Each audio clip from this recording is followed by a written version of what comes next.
इस वीडियो में हम 2012 से लेकर 2022 तक मैथ्स पेडागॉजी में पूछे गए महत्वपूर्ण प्रश्नों को देखने वाले हैं, जो कि सीजीटेट, सीटेट और शिक्षक भर्ती के लिए सबसे ज़्यादा इम्पोर्टेंट है। तो चलिए वीडियो स्टार्ट करते हैं। पहला सवाल देखिए, विशिष्ट से सामान्य तथा स्थूल से सूक्ष्म की ओर शिक्षण सूत्र किस पर आधारित है? आगमन विधि, संश्लेषण विधि, विश्लेषण विधि या निगमन विधि? तो इसका उत्तर है आगमन विधि। इसमें विशिष्ट से सामान्य की ओर देखा जाता है। तो आपको ध्यान देना, आगमन निगमन ये बहुत इंपॉर्टेंट चीज़ है। वैसे सेकंड क्वेश्चन पर आते हैं, रेखा गणित में कौन सा आयाम को प्रमुख स्थान दिया जाता है? चलिए तो सवाल देखिए, आकार को, विस्तार को, स्थिति को, उपयुक्त सभी। तो इसमें हम सभी चीज़ों को वैसे तो ध्यान देते हैं, जब भी किसी भी चीज़ों को देखा जाता है तो उसमें सारी चीज़ें सम्मिलित होती है, इसलिए इसका उत्तर आ जाएगा उपयुक्त सभी। चलिए अब उत्तर चेक कर लें। जी हाँ, तो इसका उत्तर है उपयुक्त सभी। अगला सवाल यहाँ पे देखते हैं, गणित शिक्षण के प्रेरणात्मक सिद्धांत के सूत्र कौन है? सक्रियता, सजीवता, उपयुक्त दोनों? प्रश्न फिर से देखिए, गणित शिक्षण के प्रेरणात्मक सूत्र कौन कौन से? तो सक्रियता, सजीवता, तो यहाँ पे आ जाएगा सजीवता। नेक्स्ट प्रश्न पे आते हैं, गणित शिक्षण के लिए पाठ योजना का निर्माण आवश्यक है। देखिए क्या कहा जा रहा है, पाठ योजना क्यों बनाना चाहिए? शिक्षक को पाठ याद होता है, विषय वस्तु का विकास मुख्य व्यवस्थित ढंग से होता है, छात्रों की कमजोरियों का पता चलता है, विषय का गहराई से अध्ययन कराया जा सकता है। तो इसका उत्तर आ जाएगा किसी विषय का विकास व्यवस्थित ढंग से होता है। अब देखते हैं, मैथ्स विषय का सबसे अधिक संबंध किससे होता है? विज्ञान के साथ, नागरिक शास्त्र, भूगोल या समाजशास्त्र? तो होता है विज्ञान के साथ। अगला सवाल देखिए, मैथ्स के नियम व निष्कर्ष कैसे होते हैं? वस्तुनिष्ठ, सार्वभौमिक, वस्तुनिष्ठ, सार्वभौमिक या कोई नहीं? तो ये आपका होता है दोनों, वस्तुनिष्ठ भी हो सकता है और सार्वभौमिक भी हो सकता है। वह उद्देश्य जो अगला सवाल देखते हैं, गणित शिक्षण के मूल्यांकन में ब्लूप्रिंट है। तो इसका ऑप्शन दिया, पहला देखते जाइए। फर्स्ट इसका ऑप्शन है विद्यालय की आधारशिला है, प्रश्न पत्र निर्माण की आधारशिला। जो ब्लूप्रिंट दिया जाता है वो किससे संबंधित है? विद्यालय की आधारशिला, प्रश्न पत्र निर्माण की आधारशिला, शिक्षण की आधारशिला, छात्रों की आधारशिला। तो इस प्रकार से यहाँ पे देखिए 5 ऑप्शन दिए गए हैं। तो इसका उत्तर है प्रश्न पत्र निर्माण की आधारशिला। हमें पता चलता है कि किस प्रकार से क्वेश्चन बनाया जाएगा। वैज्ञानिक विधि पर आधारित उपयुक्त विधि है, कौन सा यहाँ पर उपयुक्त विधि है? योजना, निगमन, अधिगमन भाव या उपयुक्त सभी? तो इसका उत्तर आ जाएगा उपयुक्त सभी। दैनिक पाठ योजना के निर्माण में सम्मिलित होता है। देखिए यहाँ पे पहला ऑप्शन है विषय वस्तु का चयन, दूसरा ऑप्शन है शिक्षण उद्देश्य का निर्धारण, तीसरा शिक्षण विधियों का निर्माण, उपयुक्त सभी। तो दैनिक पाठ योजना से कौन कौन सी चीजें होती है? सबसे पहले विषय वस्तु का तो चयन हो जाता है, चलिए भी ठीक है, सही है। शिक्षण उद्देश्य का निर्धारण होता है, ये भी सही है। शिक्षण विधियों का निर्माण होता है, उपयुक्त सभी। तो इसको उत्तर आ जाएगा डी, उपयुक्त सभी। एक बार देख लेते हैं चेक करके। ओके, उपयुक्त सभी है। समय भी देखते जाते हैं। अगले प्रश्न पर आए, सामान्य से विशिष्ट का सिद्धांत किसमें दिया जाता है? ये सबसे ज्यादा इंपॉर्टेंट है, ध्यान से इसको देखिए। सामान्य से विशिष्ट का सिद्धांत किसमें दिया जाता है? आगमन विधि में, इसी को आगम भी कहा जाता है, निगमन विधि या निगम कहा जाता है, संश्लेषण, विश्लेषण। तो सामान्य से विशिष्ट, ये आपको उत्तर आ जाएगा ऑप्शन बी, निगमन विधि। किसमें? तो निगमन में हम लोग सामान्य से विशिष्ट का सिद्धांत देते हैं, तो इसका उत्तर आ जाएगा निगमन। और आगमन में क्या होता है? विशिष्ट से सामान्य होता है, उसको भी आप लोगों को याद रखना है। तो सबसे इंपॉर्टेंट क्वेश्चन पर आते हैं अब। मैथ्स में किस विधि में हम प्रायः सूत्र और नियमों की सहायता लेते हैं? पहला ऑप्शन है संश्लेषण, विश्लेषण, आगमन, निगमन। तो हम किस विधि में प्रायः सूत्र व नियमों की सहायता लेते हैं? बहुत इंपॉर्टेंट सवाल है ये भी। तो चलिए इसका उत्तर देख लेते हैं। तो इसका ऑप्शन आ जाएगा आपका डी, निगमन विधि। अगले सवाल पर आते हैं आप।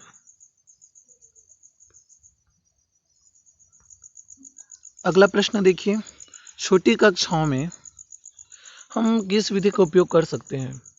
छोटी कक्षाओं में हमें मैथ्स सिखाना है, समझाना है, तो हम कौन सी विधि का उपयोग करें? पहला इसका ऑप्शन देखिए, मनोरंजन विधि। रुकिए एक मिनट, पहला देखते हैं इसमें मनोरंजन विधि, खेल संबंधी, दूसरा रटाना, तीसरा आगमन, चौथा निगमन। तो आगमन निगमन तो वैसे भी छोटी कक्षाओं में उतना काम का चीज है नहीं, रटा तो सकते नहीं है, तो इसका उत्तर आ जाएगा कौन सा? मनोरंजन एवं खेल संबंधी। तो ऑप्शन भी चेक कर लें, इसका ऑप्शन है मनोरंजन एवं खेल संबंधी। ओके, अगले प्रश्न पर आते हैं, समय भी देखते जाते हैं। अगला प्रश्न देखिए, निम्न में से किसमें मैथ्स विषय का प्रयोग स्पष्ट रूप से नहीं हो रहा है? सबसे पहला लाभ हानि, मैं ऑप्शन मिटा देता हूँ। सबसे पहला लाभ हानि, इसमें तो होता ही है मैथ्स। साइकिल चलाना, सब्जी खरीदना, उधार लेना। जब हम उधार लेते हैं तो इसमें मैथ्स उपयोग होता है, यहाँ पे ब्याज वगैरह आता है, तो इसमें तो प्रयोग हो रहा है। सब्जी खरीदने के मोल भाव करेंगे, यहाँ भी हो रहा है। लाभ हानि में भी हो रहा है, तो किस में नहीं हो रहा है? साइकिल चलाना में नहीं हो रहा है। तो इसका उत्तर आ जाएगा साइकिल चलाना। नेक्स्ट सवाल देखते हैं, छात्र मैथ्स कैलकुलेशन में स्पीड कैसे ला सकते हैं कि मतलब तेजी से मैथ्स कैलकुलेशन पूरा हो जाए? तो पहला देखिए चर्चा, दूसरा मौखिक कार्य, लिखित कार्य, अभ्यास। तो मैथ्स में सबसे इम्पोर्टेंट होता है अभ्यास, इसलिए लिखित, मौखिक, चर्चा को ना लेकर हम इसका उत्तर लेंगे अभ्यास द्वारा। अब एक बार उत्तर चेक करके भी देख लें, तो इसका उत्तर है अभ्यास द्वारा। बहुत अच्छा, चलिए अगले सवाल पर आते हैं। आर्यभट्ट का समाज में योगदान बालक जान रहा है तो वह किस उद्देश्य की पूर्ति कर रहा है? अबोध, स्मृति, अभिरुचि, व्यक्तित्व। तो इसका उत्तर आ जाएगा अभिरुचि। ताश के पत्तों में छिपे अंकों के खेल को छात्र अपनी विचारधारा के अनुसार अभिव्यक्त कर रहा है, यह किस कारण से संबंधित है? व्यक्तित्व, ज्ञान उपयोग, कौशल, अवबोध। तो इसका उत्तर आ जाएगा व्यक्तित्व।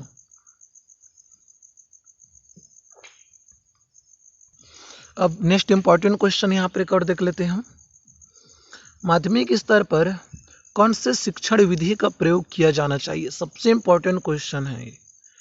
तो पहला इसका ऑप्शन है प्रायोगिक विधि, विश्लेषण विधि, आगमन विधि, आगमन निगमन विधि या उपयुक्त सभी। ध्यान दीजिए, प्रायोगिक विधि माध्यमिक स्तर पर उतना सूटेबल नहीं रहता। विश्लेषण संश्लेषण विधि को भी हम लोग माध्यमिक स्तर पर तो कर नहीं सकते हैं, तो या तो इसका उत्तर आ जाएगा आगमन विधि या हम ले सकते हैं उपयुक्त सभी। तो आई होप इसका उत्तर आना चाहिए आगमन निगमन विधि, क्योंकि ये सबसे सिंपल होता है, ज्ञात से अज्ञात की ओर या अज्ञात से ज्ञात की ओर। चलिए तो इसका उत्तर चेक कर लें, तो इसका उत्तर है आगमन निगमन विधि। ओके, छात्र वृत्त तथा गोले में तुलना करता है, वह किस उद्देश्य की पूर्ति करता है? तो पहला ऑप्शन इसका ज्ञान, अवबोध, कौशल, ज्ञान उपयोग। अवबोध, अवबोध का मतलब होता है जिसमें आपका तुलना भी आ जाता है, चिंतन भी आ जाता है। तो छात्र जो है वृत्त और गोली की तुलना कर रहा है, तो तुलना किस में आता है? अवबोध में आता है।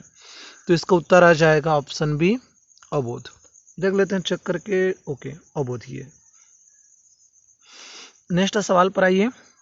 एक अध्यापक मैथ्स शिक्षण में आरोही क्रम का अनुसरण करता है, आरोही क्रम को ले रहा है, वह किस विधि से प्रेरित है? प्रयोगशाला विधि, आगमन, संश्लेषण, निगमन। तो इसका उत्तर है निगमन विधि। अब देखिए, प्रयोगशाला विधि किस विधि का विस्तृत रूप है? इकाई विधि, निगमन, संश्लेषण, आगमन। तो ये आपका आगमन का ही रूप है। किसी खेल के क्षेत्रफल का ज्ञान कराने में कौन सी विधि यहाँ पर सहायक होती है? आगमन, निगमन, क्रिया विधि या प्रदर्शन विधि। तो इसका उत्तर आ जाएगा यहाँ पर क्रिया विधि। ओह, चलिए इसका उत्तर आ जाएगा क्रिया विधि। क्योंकि हमें किसी खेल के क्षेत्रफल का ज्ञान करना है, जानना है उसको, तो हम लोग क्रिया से उस चीज को कर सकते हैं, काम करके, मतलब देख के, जांच के। अगले सवाल पर आते हैं। किसी वृत्त की परिधि व व्यास से संबंध स्थापित करना, इनमें से कौन सी विधि सहायक होगी? संश्लेषण, प्रयोगात्मक, आगमन या प्रदर्शन विधि? समय भी देखते हैं, समय तो वैसे बचा हुआ है, तो फिर से इसमें ऑप्शन देख लीजिए, संश्लेषण, प्रयोगात्मक, आगमन, प्रदर्शन विधि।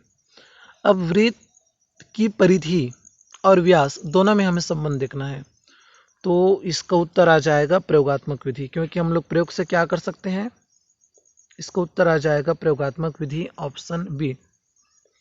इसमें हम लोग परिधि और व्यास में संबंध स्थापित कर सकते हैं प्रैक्टिकल करके, देख के, कि यदि आपको परिधि पता हो तो आप व्यास निकाल सकते हो। अब सबसे इम्पोर्टेंट क्वेश्चन, जो मैथ्स की पुस्तकें होती है खासतौर पे माध्यमिक लेवल की, वो किस पर आधारित होती है? इस सवाल को सबसे ज़्यादा तो सी टेट में ही रिपीट किया है, सी टेट, सी जी टेट में भी पूछा जा सकता है।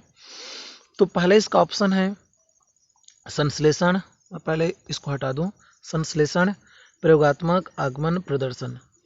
तो जो मैथ्स विषय की पाठ्य पुस्तकें होती है वो संश्लेषण विधि पर आधारित होती है, तो इसका ऑप्शन आ जाएगा ए, संश्लेषण विधि। एक बार चेक भी कर लेते हैं, चलिए। ओके, संश्लेषण विधि। इकाई उपागम की शिक्षाविद ने दिया था, तो इसका उत्तर सीधा देख लेते हैं, मॉरिसन ने। नेत्रहीन विद्यार्थियों के लिए ब्रेल लिपि का प्रतिपादन किसने किया था? तो लुई ब्रेल ने किया था। सिंपल सा क्वेश्चन है। अगला इसमें देखिए, मैथ्स विषय की विशेषता कौन कौन सी होती है? तर्कपूर्णता, ठीक है, सही है, तर्कपूर्ण तो होती है वैसे। परिणामों की निश्चितता, ये भी सही है। शुद्धता, सभी, तो इसका उत्तर आ जाएगा सभी, क्योंकि लगभग सभी ऑप्शन यहाँ पे सही है। मैथ्स तर्कपूर्ण भी होता है, परिणाम निश्चित होता है, शुद्ध होता है, इसलिए इसका उत्तर आएगा सभी।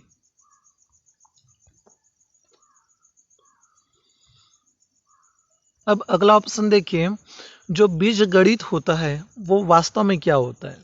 तो बीज गणित को हम किसके अंतर्गत रख सकते हैं? देखते जाइए, अंकगणित के अंतर्गत, रेखा गणित के अंतर्गत, सामान्यकृत अंकगणित के अंतर्गत, या उपयुक्त सभी। तो देखने में तो लग रहा है कि शायद उपयुक्त सभी आ जाए, लेकिन इसका उत्तर सामान्यकृत अंकगणित के अंतर्गत आएगा, तो इसका उत्तर आ जाएगा ऑप्शन सी, सामान्यकृत अंक गणित। देख लीजिए, सही है ऑप्शन ए भी। गणित की सभी शाखाओं में प्राचीनतम कौन सी है? रेखा गणित, अंकगणित, सांख्यिकी, बीजगणित। तो ये तो मेरे को भी वैसे नहीं पता, शायद अंकगणित आना चाहिए। देखते हैं क्या है इसका उत्तर, तो क्या है? सांख्यिकी। अच्छा, सबसे प्राचीनतम होती है सांख्यिकी। रेखा गणित में हम लोग किस विधि का उपयोग करते हैं? 10 मिनट वैसे हो चुका है, तो चलिए ठीक है, आगे देख लेते हैं। रेखा गणित में हम लोग किस विधि का उपयोग करते हैं? तो सबसे पहले आगमन, निगमन, प्रदर्शन, उपयुक्त सभी। अब यहाँ पर एक शब्द को आप ध्यान दीजिएगा, प्रायोगिक स्तर पर। तो जब प्रयोग करते हैं तो हम लोग वास्तव में प्रदर्शन कर रहे होते हैं, तो इसका उत्तर आ जाएगा प्रदर्शन विधि। बिल्कुल सही जवाब, इसका उत्तर आ गया प्रदर्शन विधि। अगला देखिए, शिक्षण का अंतिम सोपान क्या? सबसे इंपॉर्टेंट क्वेश्चन। मूल्यांकन करना, उद्देश्य, अधिगम, या उपयुक्त सभी। तो शिक्षण प्रक्रिया में मूल्यांकन, उद्देश्य, अधिगम, उपयुक्त सभी। वास्तव में शिक्षण प्रक्रिया का अंतिम सोपान, देखो उद्देश्य नहीं पूछा जा रहा है यहाँ पर, क्या पूछा जा रहा है? अंतिम सोपान, मतलब अंतिम में क्या करते हैं हम? तो अंतिम में हम लोग मूल्यांकन करते हैं किसी भी चीज का, तो इसका उत्तर आ जाएगा ए, मूल्यांकन।